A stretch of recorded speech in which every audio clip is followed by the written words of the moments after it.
Bien, el día de hoy vamos a revisar lo que es lupus eritematoso sistémico. Esta es una enfermedad que sí van a ver, ¿no?, durante su práctica preprofesional. ¿Por qué? Porque, como la artritis reumatoidea, uno de los trastornos que se ve con mayor frecuencia en cuanto a colagenopatías se refiere, ¿no? Esta enfermedad es una enfermedad sistémica, ¿no? Manifestaciones son floridas. De todos los criterios, ustedes deben reunir 4 para sospechar, ¿no?, o proponer que el paciente es portador de lupus.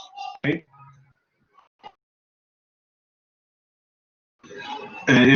Con relación al varón, la presentación es mayoritaria en mujeres, con una relación de 10:1, ¿no? Se presenta en mujeres, bueno, en mis tiempos eran mujeres en edad fértil de 15 a 45 años, ¿no? Últimamente, lo que he visto, han subido la edad de 20 a 60. Bueno, será conoce mejor la enfermedad, los criterios pueden ir cambiando, ¿ya? El daño que se va a producir a nivel de los tejidos tiene 2 mecanismos que se postulan como los principales. Uno es la formación de los autoanticuerpos. De hecho, más del 95% de los pacientes con lupus eritematoso son positivos para una prueba de laboratorio, que es el estudio de anticuerpos antinucleares. Y lo otro es la apoptosis, ¿no? Apoptosis masiva. En la medida que las células mueren y no son removidas a tiempo por los macrófagos, estas células se van a necrosar, ¿no? Y las células necróticas desencadenan respuestas inflamatorias a nivel local. Si la apoptosis es extensa, entonces vamos a tener manifestaciones inflamatorias extensas, ¿ok? Dentro de los mecanismos o las causas por las cuales se produce el daño está el depósito de complejos inmunes, ¿no? Se le atribuye inflamación a nivel de los capilares, o sea, procesos vasculíticos que tienen que ver con la enfermedad.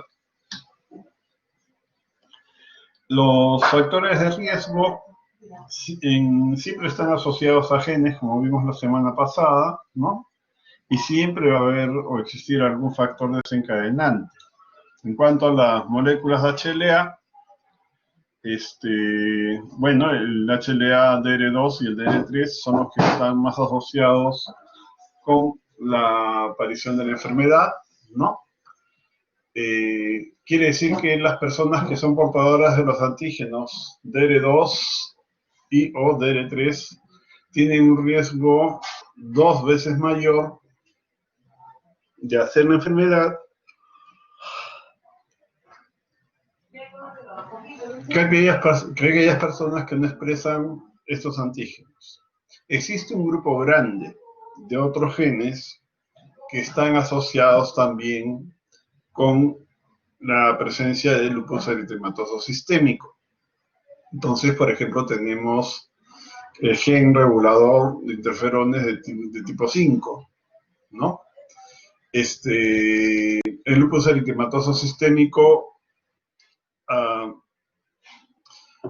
se encuentra que con frecuencia los niveles de interferón de tipo 1 están elevados, ¿no? Y eso tiene que ver con una actividad alta de los factores de transcripción de esta molécula. Entonces, el interferón tipo 1 sería una de las causas por las cuales esos pacientes presentan este tipo de respuesta inflamatoria sistémica. Otro ejemplo tenemos en las alteraciones de la molécula STAT4, ¿no? Que sabemos que es un factor de transcripción, ¿no es cierto? Las alteraciones del STAT4 tendrían que ver con procesos de sobreseñalización, ¿no? Asociados a los procesos autoinmunitarios en este caso. Otro gen, por ejemplo, tenemos, bueno, los receptores para interferón gamma, para la cadena gamma de la inmunoglobulina G. Obviamente, en la medida que estas moléculas van a interactuar con los complejos inmunes, bueno, se van a desencadenar respuestas inflamatorias locales. Las alteraciones del gen de interleuquina 10 nos dice que existiría un problema con la regulación de la respuesta inflamatoria. Los efectos de la molécula C1Q y otras moléculas del complemento están relacionadas con la pérdida de la capacidad de remoción de células en apoptosis, caso de C1Q, o también de la pérdida de la capacidad para poder mantener los complejos inmunes solubles, caso de C3, bueno, C2, C2, C4 y la formación de C3b, ¿ya? En cuanto a la epigenética, las fallas en la metilación del DNA va a provocar que de repente en casos de daño extenso el DNA la célula no pueda repararse y eso dé lugar a muertes, a la instalación, ¿no?, de procesos apoptósicos importantes. La modificación de los antígenos de histonas, particularmente de la H1, ¿no? Como ustedes saben, la unidad de la cromatina es el nucleosoma, ¿no? El nucleosoma está constituido por histonas, que son 5, de la H1 a la H5, y hay como que se enrolle el DNA, ¿no?, en las histonas. La respuesta autoinmune generalmente está dirigida contra la histona H1. ¿Por qué? Porque la histona H1 es la más expuesta, ¿ya? Y también microRNAs, ¿no?, que ya desde hace algunos años se les atribuye un rol patogénico no solamente en esta enfermedad, sino también en otras. Por el hecho de que en la mujer esta enfermedad se presenta con mucha mayor frecuencia, es que se propone, ¿no?, una teoría hormonal, ¿ya?, que tendría que ver con el riesgo de poder desencadenar la enfermedad. Entonces, como les dije al inicio, se presenta mayormente en mujeres en edad fértil, y en cuanto a la menarquia, bueno, aquellas mujeres que tienen una menarquia de inicio muy rápido, muy precoz, o aquellas que se retrasan demasiado en empezar con el ciclo menstrual, se ha observado que tienen un riesgo aumentado, ¿no? Bueno, ya entrando de lleno a lo que son las hormonas, aquellas que presentan niveles muy disminuidos de andrógenos, ¿no?, presentan con mayor frecuencia lupus eritematoso sistémico. Los niveles altos de estradiol prolactina, ¿no?, y también de estrógeno se asocian con este tipo de enfermedad. Y en el caso de la dehidroepiandrosterona, lo que se ha observado es que las caídas o los niveles bajos en los pacientes se asocia con una muerte celular incrementada, ¿no?, sobre todo de las células mononucleares. Y obviamente el uso de anticonceptivos orales que contienen estrógeno, bueno, pueden desencadenar la aparición de la enfermedad.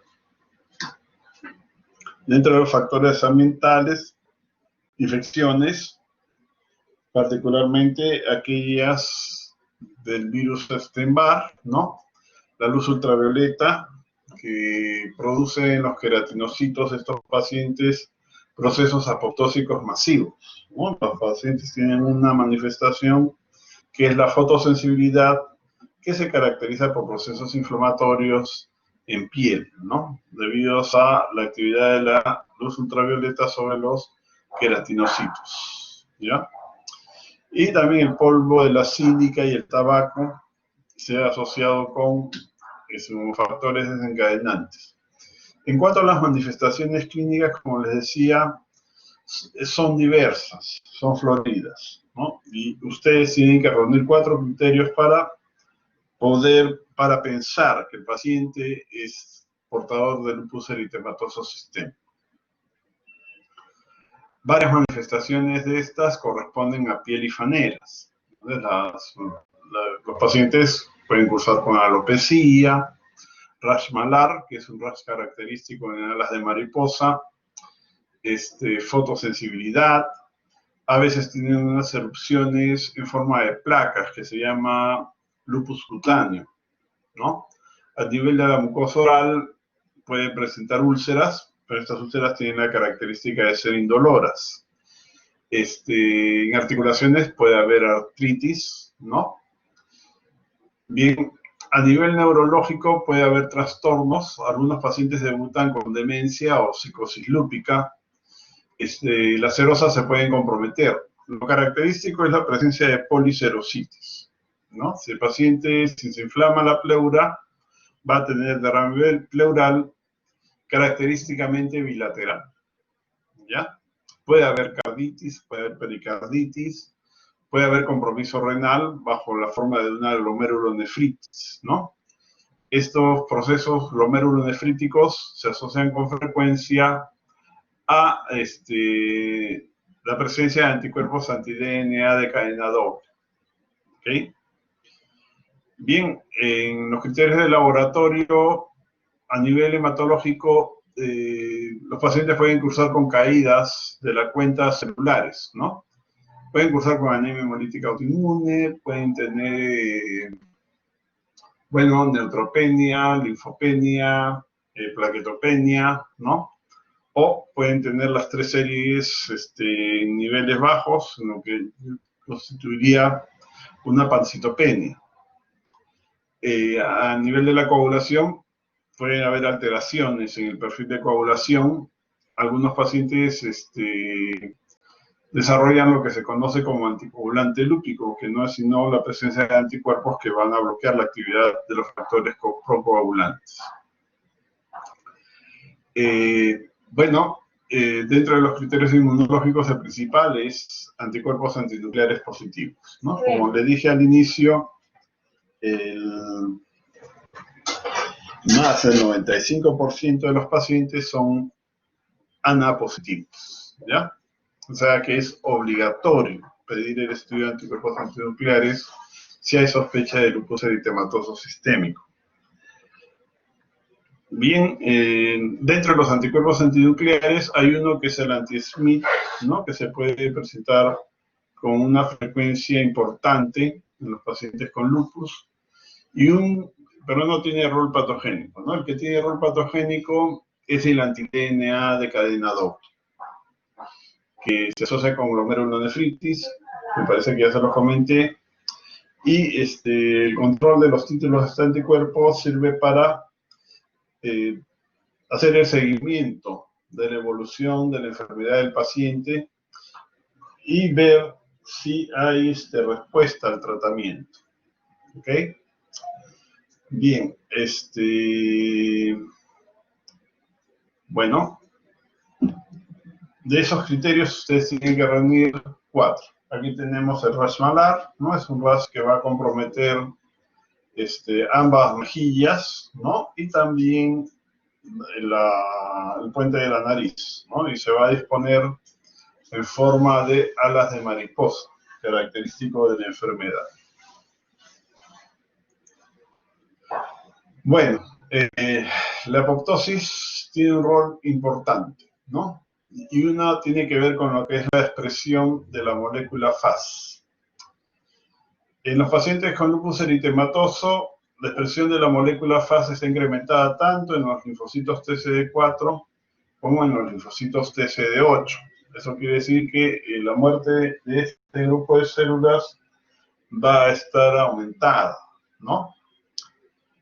En el caso de las células autoinmunes, la expresión del FAS soluble, ¿no?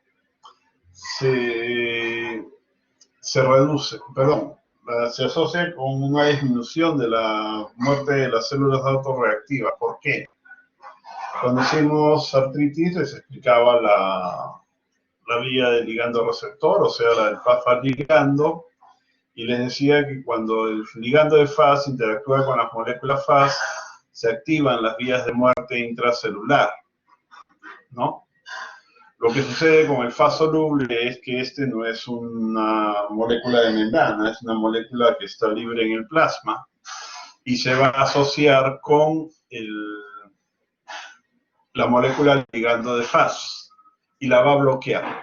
De suerte que el ligando de Fas ya no va a cumplir con su función de interactuar con las células, en las cuales tiene que desencadenar la apoptosis celular para que mueran.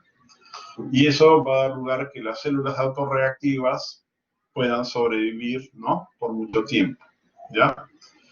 Esta forma soluble de Fas se asocia con leucopenia, ¿no?, y presencia de anticuerpos anti-DNA de cadena doble.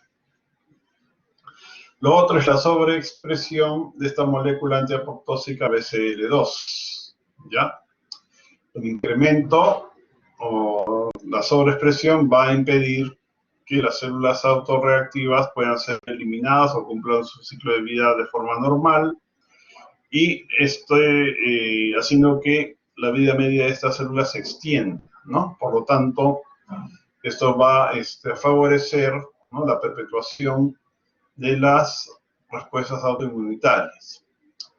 Los efectos en la eliminación de las células muertas, la falta de remoción oportuna de las células que han muerto por apoptosis, hace que los cuerpos apoptósicos se desintegren, ¿no? Y al liberarse el contenido del cuerpo apoptósico, eso desencadena respuestas inflamatorias locales. O sea, va a haber necrosis e inflamación local. En el contexto inflamatorio, los antígenos que son liberados por las células muertas que se necrosaron pueden combinarse con otras moléculas, dando lugar a la aparición de neoantígenos, ¿no? Y estos neoantígenos pueden terminar desencadenando respuestas autorreactivas. Al activarse linfocitos que pueden reconocer antígenos propios, ¿ya? Dentro de los factores que intervienen en esto están los efectos en C1Q. C1Q es una molécula que se asocia a células muertas por apoptosis. Los macrófagos tienen receptores para C1Q y de esta forma los macrófagos pueden retirar, ¿no?, eficientemente aquellas células que han muerto por apoptosis. Pero si no hay C1Q, bueno, no se va a poder. Bien. Bueno, acá tenemos las vías de muerte celular, ¿no? El ligando receptor, lo vimos rápidamente la vez anterior, y tenemos la vía mitocondrial. En el ligando receptor, les comentaba, tenemos el ligando de Fas, y la molécula en la que se va a activar las rutas apoptósicas expresa la molécula Fas. Una vez que se produce la primera interacción, las moléculas Fas se agrupan en grupos de 3, o sea, homotrímeros, para iniciar la señalización.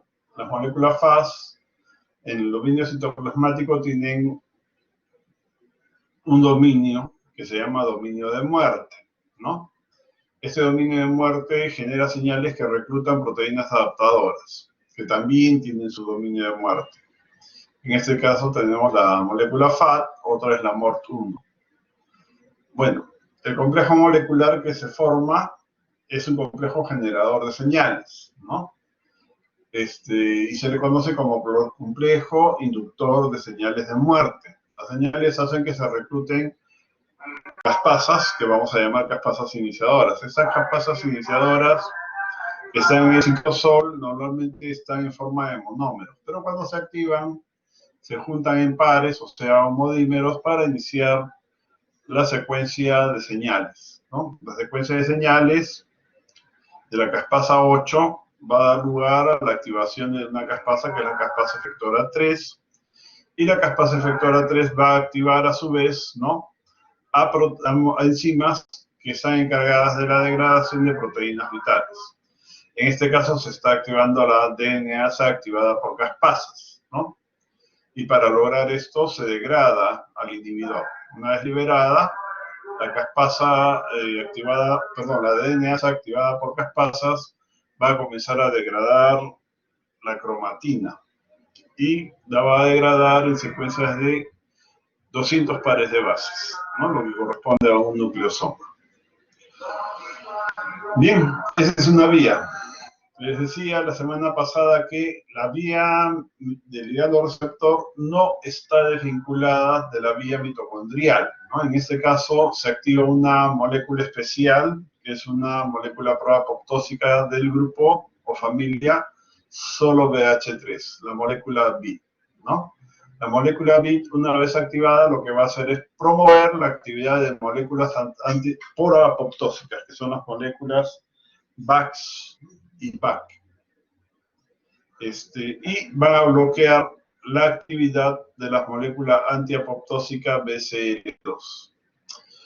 En la medida que las BAX y BAC van actuando, lo que va a suceder es que la membrana mitocondrial se va a permeabilizar y se va a permitir la salida de una molécula que está acá, el citocromo C. El citocromo C, una vez que pasa al exterior, se asocia con la molécula adaptadora de esta vía, que es la molécula PAF1, para formar un complejo molecular que se llama apoptosoma. El apoptosoma activa a la caspasa iniciadora de esta ruta, que es la caspasa 9, que al igual que la 8 se va a dimerizar, ¿no?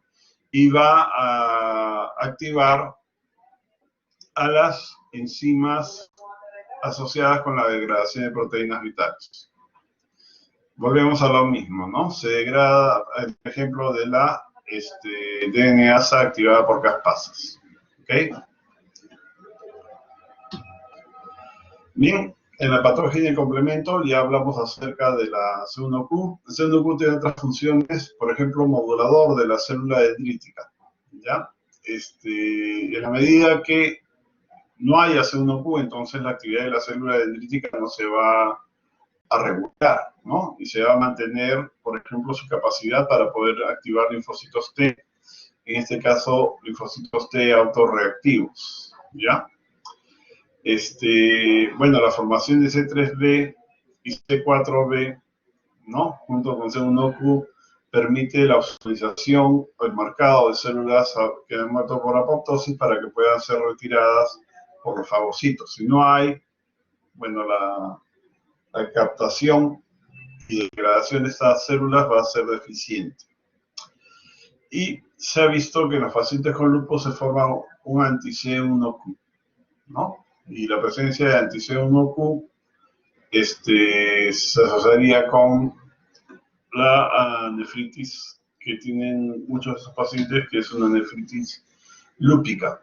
En cuanto a los linfocitos B, bueno, estas células son las responsables de producir los autoanticuerpos, ¿no? Y también presentan los antígenos, pero para buscar la colaboración del linfocito T para activarse. ¿Qué anticuerpos son los principales? El anti-DNA, ¿no? Para empezar. El anti-DNA es un anticuerpo muy importante y también contra RNA, ¿no? El RNA, los anticuerpos que se forman principalmente van a ser dirigidos contra un complejo que se llama U1-RNA, ¿no? U1-RNA. Esos complejos inmunes pueden depositarse, ¿no? En los tejidos y van a activar complemento que va a lesionar a las células y también, por supuesto, se van a asociar células inmunes como macrófagos, polimorfos nucleares, que al reconocer los complejos inmunes que se han depositado, se van a activar amplificando el daño tisular. Bueno, los ácidos nucleicos también pueden ser reconocidos por receptores tipo TOL. Y el receptor tipo, en los pacientes con lupus eritematoso lo que se observa es que los niveles de interferón de tipo 1 se encuentran elevados, ¿no? Y eso sería consecuencia de la actividad de receptores tipo TOL que reconocen ácidos nucleicos. Entonces, ¿qué receptores tipo TOL van a estar involucrados? Principalmente el 3, el 7 y el 9. ¿Ya? En la medida que el interferón se produce, lo que vamos a tener es que se va a promover la maduración de las células dendríticas, ¿no? Y en la medida que las células dendríticas maduran, la presentación antigénica se va a amplificar y se va a activar una mayor población de linfocitos T. en la medida que se activan los linfocitos T y se diferencian a TH moleculares, se va a amplificar la actividad de los linfocitos B autorreactivos. Bien, otro factor importante es el BAFF, ahí dice estimulador del linfocito B o también factor de supervivencia del linfocito B. Los niveles elevados de esta molécula se asocian con la presencia de anticuerpos anti-DNA de cadena doble, ¿ya? Y se observa en pacientes con lupus, los niveles altos, en consecuencia, se observa en pacientes con lupus, ¿ya? Se ha encontrado también que va a haber una expresión alta, ¿no?, de la molécula CD40 ligando, que va a ser presentado por el linfocito B, ¿no?, que va a interactuar con con los linfocitos T a través de la molécula, perdón, la molécula CD40 liganda va a ser expresada por el linfocito T, que al interactuar con la molécula CD40 de los linfocitos B los va a activar, ¿no? Y la sobreactivación va a dar lugar a que se genere una gran cantidad de células plasmáticas productoras de autoanticuerpos. Bien, los helpers siempre están involucrados en los procesos autoinmunitarios, ¿no? Y en el caso del lupus eritematoso sistémico, la relación es con la actividad que van a tener para la generación de autoanticuerpos. ¿Ya? Ya les comenté acerca de los autoanticuerpos que se generan contra las histonas, principalmente la H1. ¿Ya? El exceso de la actividad de las células presentadoras de antígenos, particularmente de la célula dendrítica, hace que una población muy alta de linfocitos T se esté activando. Por eso se habla de una sobreestimulación del receptor del linfocito T, ¿no? Y los problemas con la actividad de las células reguladoras siempre está presente, ¿ya? Y el lupus eritematoso sistémico no es la excepción. Bien, en cuanto a los autoanticuerpos, bueno, 99% de los pacientes son ANA positivos, ¿ya? Entonces, repito, ustedes están obligados a pedir el análisis, ¿ya? El título del anticuerpo antinuclear, a secas, no se correlaciona con la severidad de la enfermedad. Les repito que de los anticuerpos antinucleares, uno de los más importantes es el anti-DNA de cadena doble. Si ese anticuerpo está presente y está a títulos altos, tenemos que esperar que el paciente haga formas más severas de lupus, ¿no? Y este anticuerpo se relaciona con la presencia de glomerulonefritis, ¿no? Cuando se instala el tratamiento, a los pacientes se les hace seguimiento, y uno de los aspectos del seguimiento es hacer el título de los anticuerpos anti-DNA de cadena doble. Si el título cae, hay que esperar que la enfermedad mejore. Obviamente el DNA va a ser liberado por los nucleosomas, ¿no?, que es donde se encuentra, ¿ya? Y se va a depositar en los glomérulos, ¿ok?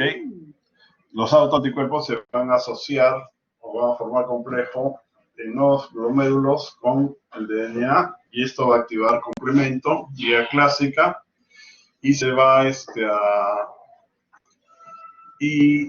formar C5A, C3A, por lo tanto se va a instalar un infiltrado inflamatorio, ¿no?, compuesto por polímeros nucleares, ¿no?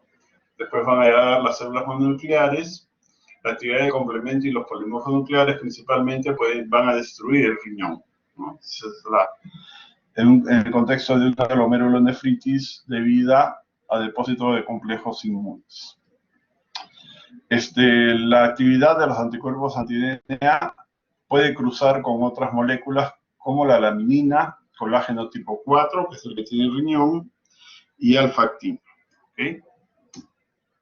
Otros autoanticuerpos, el anti-ROR y el anti-LA, Estos son importantes porque se asocian al lupus cutáneo y a fotosensibilidad y tienen un rol, o se han encontrado una asociación importante en lo que es lupus neonatal. Los niños recién nacidos con lupus neonatal que presentan anti-RO, con frecuencia presentan alguna alteración a nivel cardíaco, y entre ellas el bloqueo cardíaco congénito, ¿no? Pueden presentar erupciones transitorias, un equivalente de la fotosensibilidad, y también alteraciones a nivel de hematológico y a nivel hepático. En el caso de la antiedad hay una particularidad, ¿no? Porque cuando los pacientes tienen este autoanticuerpo, hay menor frecuencia de enfermedad renal. Por lo tanto, se dice que este autoanticuerpo tiene un rol protector, ¿ya? Un rol protector. Bueno, otro grupo importante de autoanticuerpos son los anticuerpos antifosfolipídicos. Estos autoanticuerpos están dirigidos contra moléculas que se han asociado con fosfolípidos, ¿ya?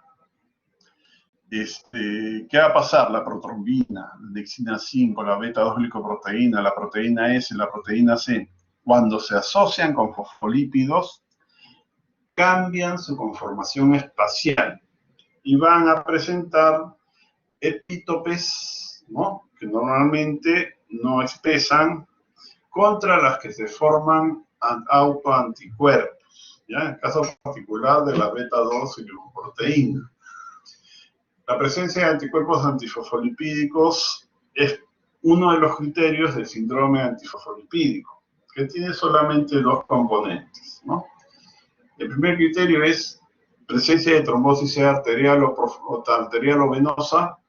Y el segundo criterio es que haya algún autoanticuerpo, que puede ser anti-beta-2-glicoproteína 1 o anticardiolipina, ¿ya?